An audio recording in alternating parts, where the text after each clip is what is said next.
Thanks. Thanks, Hyrik. So, today I wanted to introduce this SimCardEMS, which is a cardiac electromechanics solver designed for in silico trials. So it's a joint work with different people at Simula, especially Henrik did and is still doing a lot of the implementation behind that. So just a bit of context first. So this solver has been developed in the context of this SimCardio test project. So it's a European project with quite a lot of partners, both from academia and from industry.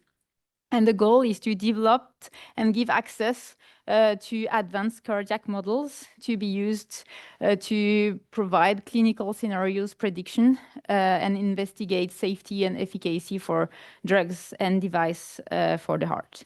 So the goal is to actually decrease the time to market for this drug and devices. And bonus, you also save the life of thousands of mice. But first, let's start with the math.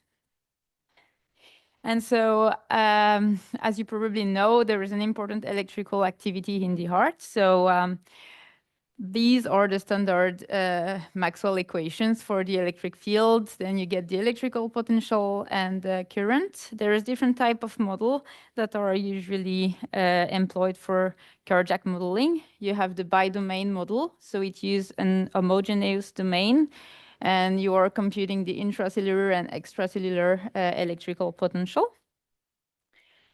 The quantities of interest that you have is the transmembrane potential that you compute, that it's the difference between these two electrical potential. The net current is obtained from the charges Qi and Qe, and this ionic current that you have here, and you have some balance of the charges at the cell membrane. So this brings us to this set of PDEs that we have for the electrophysiology model. I won't go more into detail because I think it's pretty standard, but I just wanted to give a bit more info on this ionic current that we have here. So the ionic current is based on a cell model. So this ionic model will describe basically the response of the ion channels that you have on the cell membrane to the changes in voltage. So it's obtained from a single cell model. It's a 0D model, and it's basically a system of ODEs. You have many state variables in there representing the ionic concentration, the channel opening, or other kind of things. So it's actually quite complicated cell models. I won't go into details because, first of all, I don't have time. Second, I'm not an expert on that. But the models that we use actually contain something like 47 or 50 state variables. So this amount of ODEs. And we want to couple this electrophysiology model with the continuum mechanics. So basically the contraction of the heart. We use a hyperelastic nonlinear model for this to get the Payola stress tensor and the deformation gradient. So it mostly depends on the active tension that you have and also the fiber direction, because the heart is a muscle. So you have some fibers with some directions there. We are very interested in computing the stretch here. I'll go a bit more in details later. And we also add some additional ODEs to our cell model to actually take into account the contraction for which the main driver is this calcium ions. So now just a bit more about the coupling. So as I said, we have this electrophysiology model coupling the monodomain. So we use the monodomain for now. It's a simplification of the bidomain where basically the intra and extracellular potential are related with the coefficient. We have the cell model, and we use a splitting solver to actually compute the transmembrane potential here. On the other hand, we have the mechanics model computing the stretch from this set of PDE. So the first thing, if you want to couple this, is just to use a simple forward modeling. So out of the cell model, you get this zeta S and zeta W variable that you can use as input in the mechanics model.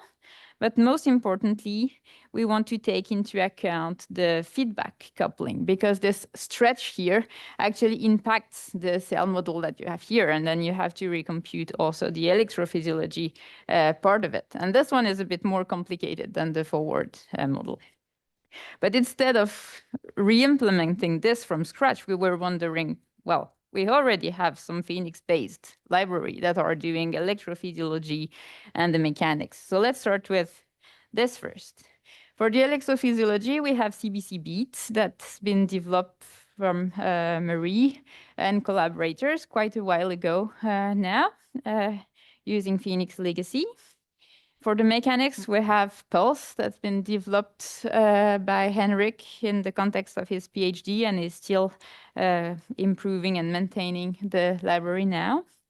And so we want to use these two libraries and actually provide the two sides coupling. And this is how we got the SimCardEMS library. So just a bit more about, like, again, this coupling and maybe some more details about the implementation. So as I said, for the electrophysiology, we are using a splitting solver. We need a fine resolution, both in time and space, for this model to be stable and behave as we expect. For the mechanics, so it's a nonlinear model and it's a bit expensive, so we don't want to use this same fine resolution for the mechanics model, so we are using a coarser mesh. So basically, the electrophysiology mesh is a refinement of the mesh we use for the mechanics, and we're not solving the mechanics every time step. We are giving or some kind of frequency at which we want to solve the mechanics, or we give a criterion on are these state variables different enough from one time step to another, then we solve the mechanic again. Of course, it involves some interpolation between the meshes back and forth, but yeah, this is something also we have to take into account. But before going further, time to see some results and what we did with this coupled model. So we computed some quantities of interest on a population of individuals. So this is an artificially made population, meaning this is not data of actual patient, but this is us scaling some ODE state variables in the ion model to actually produce some population and reproduce some difference in terms of gender or age, or so this is obtained from the literature basically, and we were able to run some simulations on different populations. Here is the healthy people. We also have some heart failure populations. And secondly, we were able to investigate the impact of some drugs on this patients. So we focused on the omecamtiv mecarbil drug. So it's a treatment that is made for heart failure people to actually improve the contraction of the heart. And it should affect only the cardiac mechanics and not at all the electrophysiology. At least this is what they can see experimentally. So we were able to reproduce what they get experimentally with a different dosage of this drug concentrations in the model. So it's again playing with some scaling factors in the ODE model to get the different concentrations. We were also able to compute some ECGs with ECG recovery method, which is probably not the most accurate, but the simplest to implement to begin with.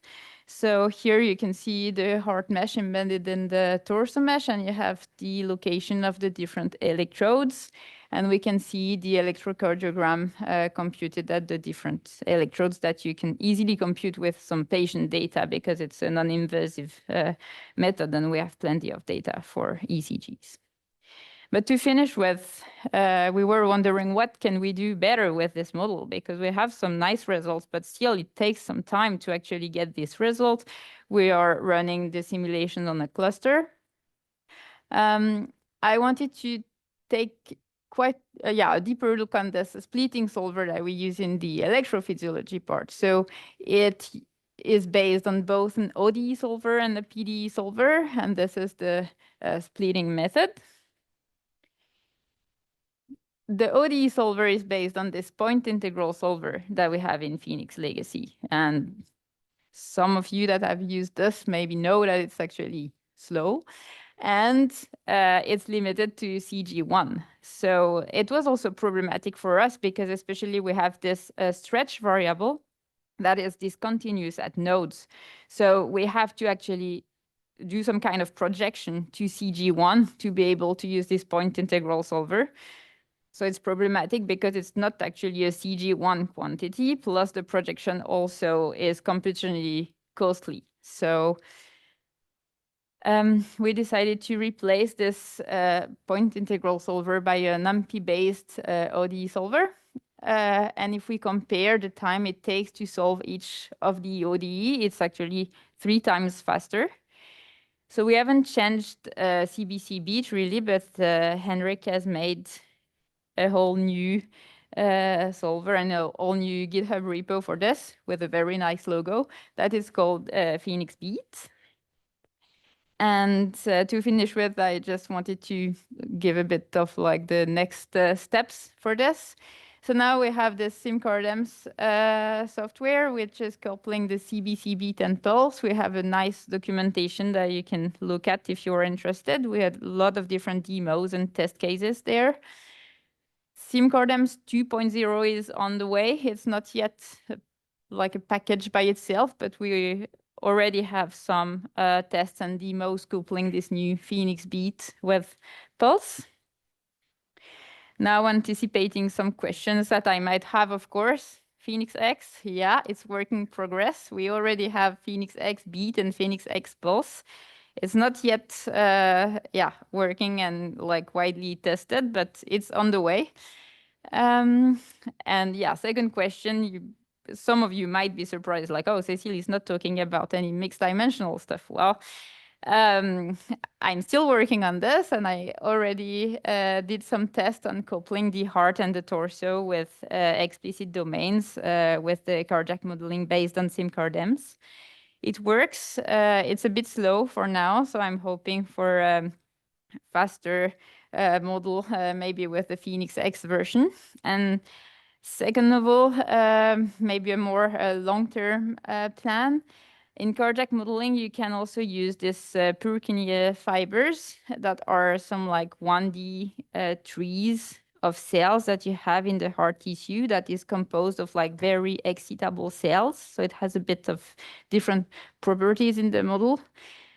And you can use some 3D, 1D coupling to actually use a 1D model for the Purkinje fibers coupled with the electrophysiology in the 3D heart. And that was it for me.